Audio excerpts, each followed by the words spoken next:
श्रीराम जय राम जय जय राम। भवरोगापासून मुक्ततेचा उपाय, सत्संगती व नामस्मरण। एका गावात एक वैद्य राहत होता. त्या वैद्याला कोणाला काय रोग झाला आहे हे तोंडावरून समजत असे. त्याने एक दिवस एका मनुष्याला आपल्या घरावरून जाताना पाहिले आणि त्याला आत बोलावले. वैद्याने त्या माणसाला सांगितले की तुला एक भारी रोग झाला आहे, पण मी सांगतो ते औषध घे आणि मी सांगेन त्याप्रमाणे पथ्य पाळ, म्हणजे तुझा रोग बरा होईल. वैद्याने सांगितलेले औषध आणि पथ्य त्या मनुष्याने पाळले नसते तर त्यात त्या वैद्याचे काही नुकसान होते का? त्याचप्रमाणे संत लोक जे आपल्याला करायला सांगतात त्यात त्यांना स्वतःला काही मिळवायचे असते का? आपल्याला गुरु सांगत असतात, त्यांचे ऐकल्याने आपलाच फायदा होत असतो. ते आपल्याला भवरोग झाला आहे असे सांगतात आणि त्याकरता संत संग करा आणि नामात राहा म्हणून सांगत असतात. ते जे सांगतात ते स्वतः अनुभव घेऊनच सांगत असतात. औषध सोपे असले म्हणून त्यात गुण नाही असे म्हणू कसे चालेल? तुकारामांनी आपल्या उपासनेची शपथ घेऊन सांगितले आहे की नामस्मरणासारखे सोपे साधन नाही. तुमचा हल्लीचा साधूंवर विश्वास नसला तरी समर्थ आणि तुकाराम यांनी सांगितले त्यावर तरी विश्वास ठेवायला काय हरकत आहे? त्यांनी तुमच्या कल्याणाकरिताच ते साधन सांगितले आहे. ते तुम्ही न कराल तर त्यांचे काही नुकसान नाही, तुमचेच नुकसान आहे. तरी त्याचा विचार करा आणि आपल्याला रोग झाला आहे अशी आपली अगोदर खात्री झाली पाहिजे, म्हणजे निम्मे काम झाले. आपल्याला रोग झाला आहे असे पक्के कळल्यावर आपण औषध घेण्याचे टाळणार नाही. संसारात सुख नाही असे आपल्याला दिसत असताना ज्या योगाने सुख मिळेल त्याच्या खटपटीला लागले पाहिजे. त्याकरिता होईल तितके नामात राहण्याचा प्रयत्न करा, म्हणजे तुम्हाला खरे समाधान मिळेल. एका मनुष्याने 30 वर्षे मनापासून नोकरी केली. तो म्हणाला, भगवंताची पूजा आणि भक्ती कशी करावी हे मी नोकरीपासून शिकलो. त्याला विचारले ते कसे? तेव्हा त्याने उत्तर दिले, नोकरीमध्ये वरिष्ठांच्या मर्जीप्रमाणे वागावे लागते. तो जिथे बदली करील तिथे आपल्याला जावे लागते. मग घरात अडचण असली तरी तिथले आपले काही चालत नाही, म्हणजे आपले पण बाजूला ठेवावे लागते. आता मी सेवानिवृत्त झाल्यावर मालक तेवढा बदलला. आता मी वरिष्ठाच्या ठिकाणी भगवंताला ठेवले आहे. भगवंत हा श्रेष्ठ वरिष्ठ आहे, कारण तो माणसासारखा स्वार्थी नाही. तो अत्यंत निस्वार्थी असल्यामुळे माझ्या हिताचेच नेहमी घडवून आणतो. म्हणून मी आता अत्यंत आनंदात आहे.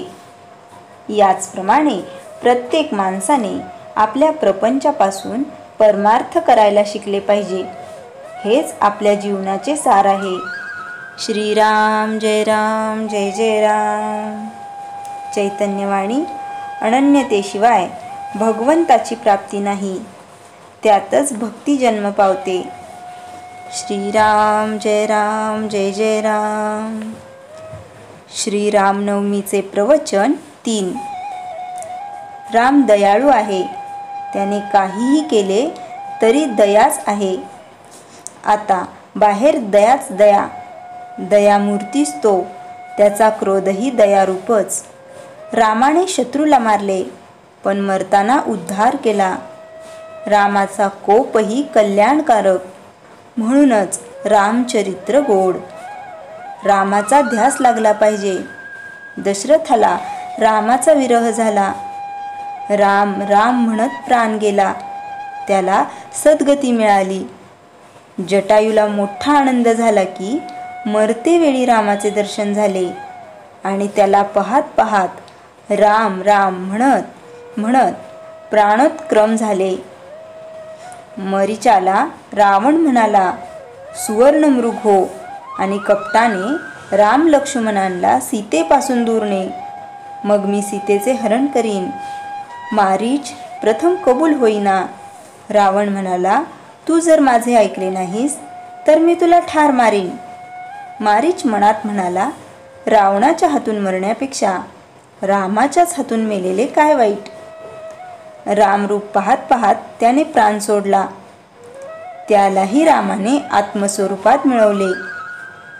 रावणाला मंदोदरी म्हणत होती, महाराज, तुम्ही महान अपराध केलात. रामाची सीता त्याला देऊन टाका. मंदोदरीने फार उपदेश केला. त्यामुळे त्याचे मन विचलित झाले. त्याच्या मनात सात्विक भाव उगवला. सीता देऊन टाकावी असे त्याला वाटले. इतक्यात नारद आले. ते म्हणाले, अरे सीतेला सोडू नकोस. तिला सोडलेस तर रामाच्या हातून मरण्याचे भाग्य तुला मिळणार नाही. म्हणून रावणाने रामाच्या हातून मृत्यू पत्करला आणि त्याच्या देखत प्राण सोडला.